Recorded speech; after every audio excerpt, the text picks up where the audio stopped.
Yeah, Kalangu, Kalangu. Les studios Kalangu. L'actu des jeunes sur Kalangu. L'actu des jeunes. Sur Kalangu. L'actu des jeunes. Kalangu. L'actu des jeunes. Hello amis jeunes, j'espère que vous allez bien. Bienvenue dans l'actu des jeunes de ce samedi 1er mars 2025. Au micro, je suis Ruket Abdraman avec moi, Mariam Adey. Comment ça va, Mariam? Ça va très bien, Ruki. On a quoi au programme? On parlera d'abord du centre de formation au métier de Tawa qui rencontre des difficultés. Ensuite, cap sur Gaïa où les jeunes s'intéressent massivement aux cultures de contre-saison. Et enfin, nous aurons la page sport.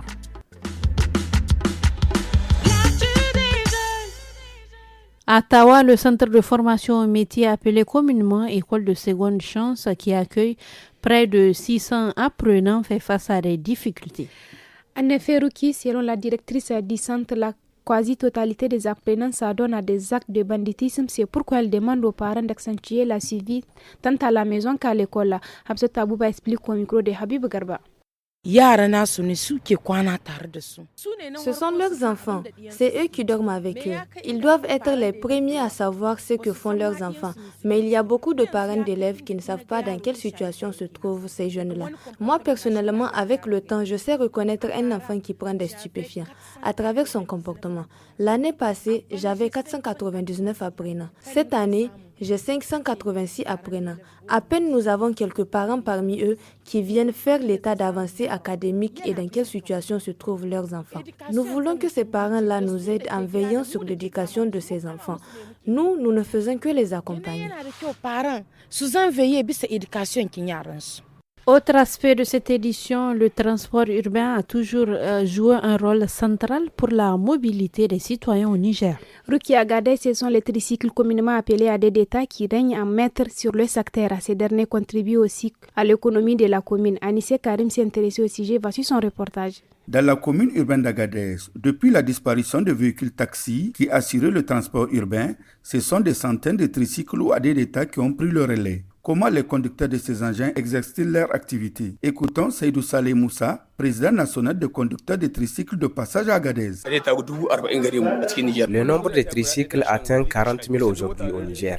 Et chaque tricycle consomme à peu près 12 litres par jour, ce qui va donner 360 litres dans une année. Le travail assuré sur le transport urbain et on arrive à gagner parfois 5 000 par jour. Parfois, on le fait pour ceux qui n'ont pas de moyens. Le tricycle contribue beaucoup dans la lutte contre le chômage. Pour la population, particulièrement les femmes et fonctionnaires, depuis l'apparition des tricycles dans la commune d'Agadez, toutes leurs courses et le transport des enfants à l'école sont simplifiés. Car, disent-ils, un seul coup de fil suffit pour être servi. Taxi tricycle apporte beaucoup de facilité dans nos vies parce que ça nous facilite beaucoup de choses. L'abonnement des enfants pour les amener à l'école, les courses au marché et il nous facilite beaucoup de choses. Parce que tu es couché chez toi, tu peux appeler quelqu'un, tu lui dis va m'amener au marché. Vu la distance de là où on enseigne, vraiment c'est assez. Donc ils risquent d'avoir leur vie pour faire l'abonnement parce que sans ADD Tassou, peut-être un jour tu seras obligé de dormir à la périphérie de la ville. Avec ADD Vraiment, le tricycle a beaucoup d'importance dans la vie aujourd'hui. Ils interviennent dans les cas de courses urgentes. Ils facilitent beaucoup nos déplacements et ceux de nos familles. Selon le président national du syndicat des tricycles du Niger, au-delà de faciliter la mobilité des citoyens, les tricycles contribuent aussi à booster l'économie des communes à travers certaines taxes et impôts qu'ils payent. Dans la commune rurale de Tabelote, située dans la région d'Agadez, l'orpaillage est une activité qui attire des milliers de jeunes, devenant ainsi un secteur clé de l'économie locale. Bien qu'elle offre des opportunités financières importantes, cette activité comporte également des défis majeurs pour ceux qui s'y engagent. Le reportage de Moussa Maman.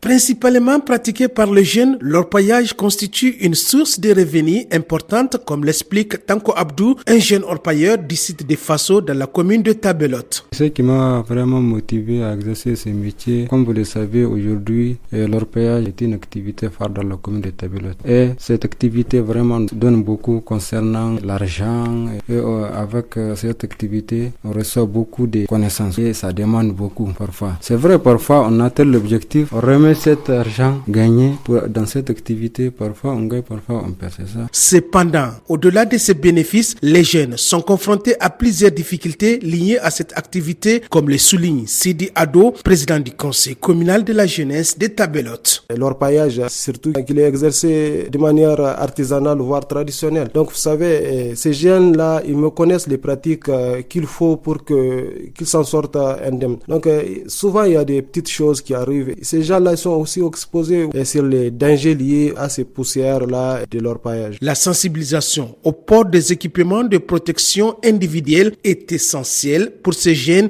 qui, malgré les risques, travaillent sans relâche pour subvenir à leurs besoins, a affirmé le président du conseil communal de la jeunesse de Tabelote. Dans les péripéties de Gaïa, les jeunes s'investissent dans l'agriculture pour subvenir à leurs besoins et participent activement à la vie économique locale.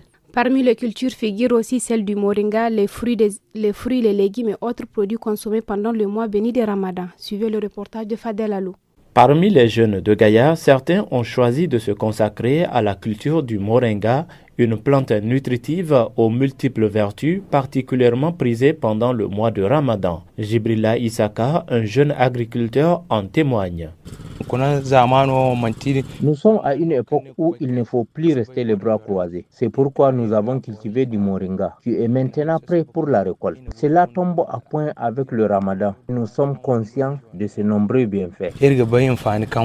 Dans un autre coin des jardins périphériques de Gaïa, Issoufou, un autre jeune, récolte des tomates et d'autres légumineuses qu'il a plantées à la fin de la saison pluvieuse. Aujourd'hui, j'en ai récolté 4 et il en reste encore 2 dans l'autre jardin. Chaque panier se vend entre 3 000 et 3 500 francs.